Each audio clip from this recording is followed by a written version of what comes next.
تو وہ کسی بھی وقت پاکستان کے لیے جو ہے وہ خطرہ بن سکتا ہے۔ اس لیے پاکستان نے پھر 1974 کے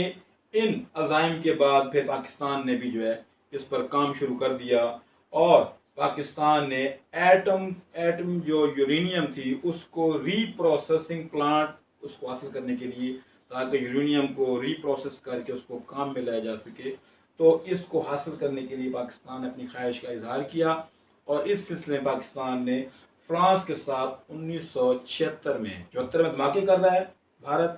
تو پاکستان نے اپنے دفاع کے لیے، اپنے ملک کی حفاظت کے لیے جو ہے یورینیم کو جو ہے ری پروسیسنگ پلانٹ اس کا لینے کے لیے فرانس سے معاہدہ کیا۔ یہ معاہدہ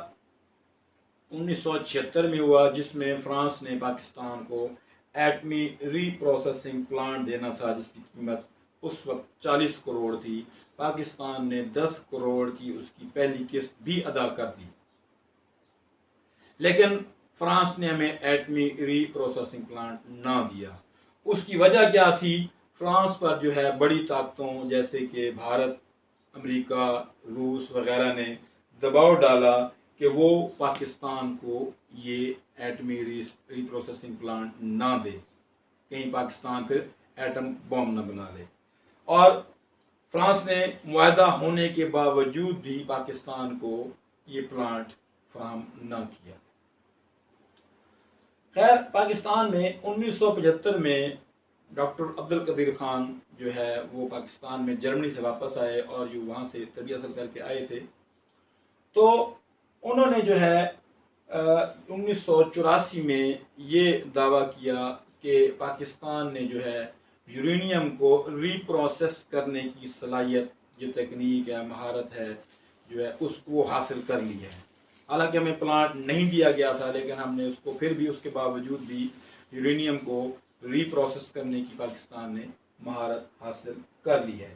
پاکستان کے اس اعلان ہونے کی دیر تھی تو پاکستان کے دشمن اور وہ لوگ جو اسلام اور پاکستان کو ترقی کرتا ہوا نہیں دیکھ سکتے، انہوں نے پاکستان کے اوپر جو ہے الزام لگانا شروع کر دیا، پروپیگنڈا شروع کر دیا، یہ بات پھیلانا شروع کر دی پوری دنیا میں کہ پاکستان جو ہے وہ کیا کر رہا ہے، پاکستان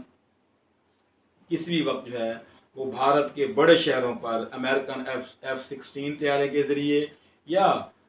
جو دوسرے فرانس کے معراج طیارے ہیں ان کے ذریعے جو ہے وہ ایٹم بم جو ہے وہ بھارت کے بڑے شہروں پر گرا سکتا ہے، حملہ کر سکتا ہے۔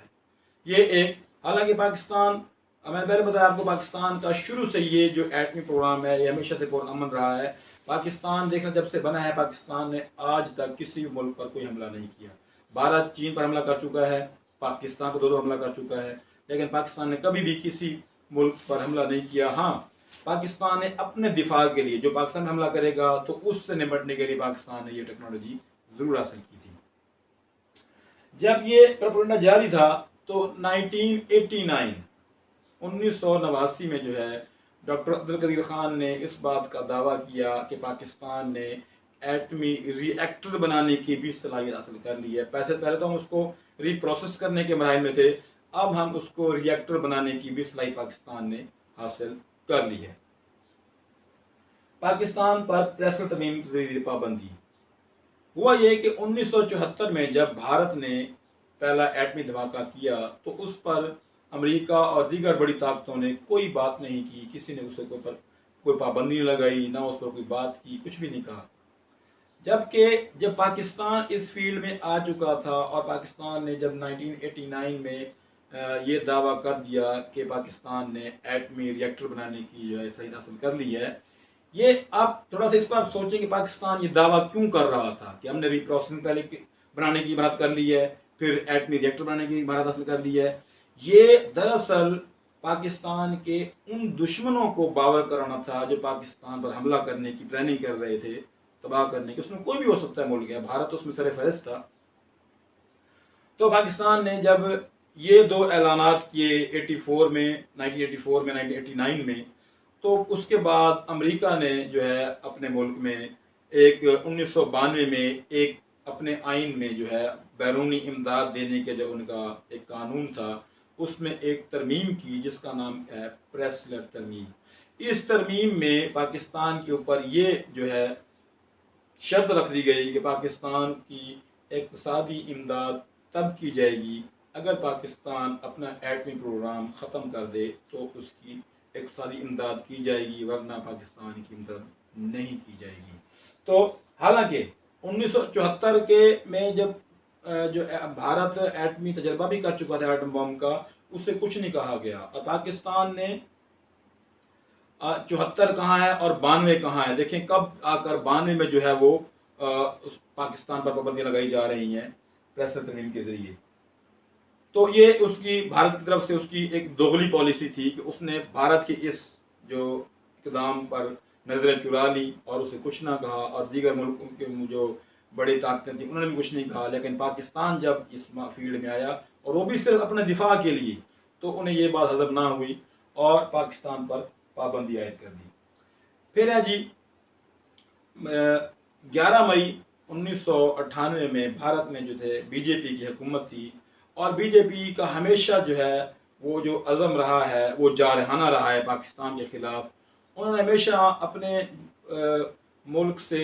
ووٹ لینے کی، جب بھی ان کی حکومت بنی ہے تو جب ان کی حکومت کا اینڈ آنے والا ہوتا ہے، ان کی 5 سال پورے ہونے والے ہوتے ہیں، تو انہوں نے ایسے ہی 1965 میں کیا تھا کہ پاکستان پر حملہ کر دیا تھا تاکہ ہم لوگوں سے ووٹ حاصل کر سکیں۔ اب بھی ان کا یہی تھا کہ 1998 میں 11 مئی 1998 کو راجستھان کے مقام پر بھارت نے صرف اپنا سکہ بٹھانے کے لیے اور لوگوں سے ووٹ لینے کے لیے اور اپنی وہاں کی دیگر باقی سیاسی جماعتوں پر خود کو سبقت لے جانے کے لیے انہوں نے کیا کیا کہ راجستھان کے مقام پر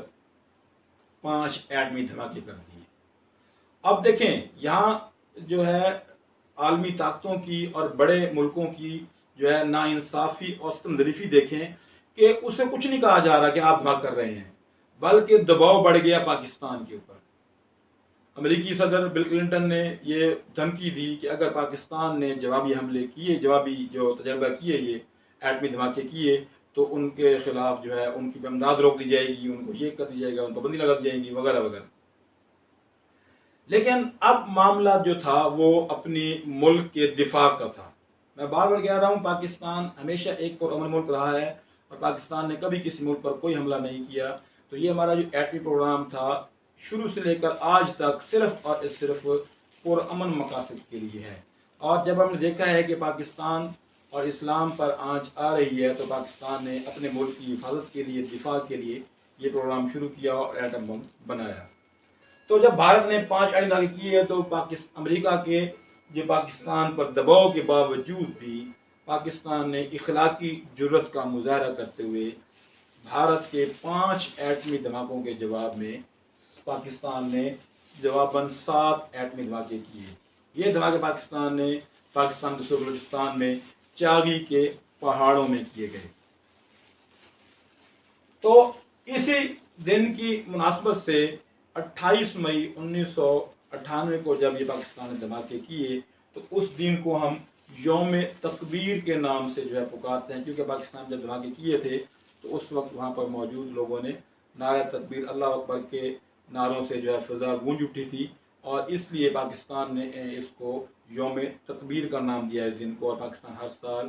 یہ اللہ تعالیٰ کا شکر ادا کرنے کے لیے اس دن کو جو ہے یوم تکبیر کے طور پر مناتا ہے کہ اس کی وجہ سے پاکستان، نہ صرف پاکستان بلکہ پوری دنیا کے مسلمانوں کو احساس تحفظ حاصل ہو گیا ہے کہ کسی ایک ملک کے اسلامی ملک کے پاس تو یہ طاقت ہے کہ وہ اپنے اسلام اور اپنے ملک کے دفاع کے لیے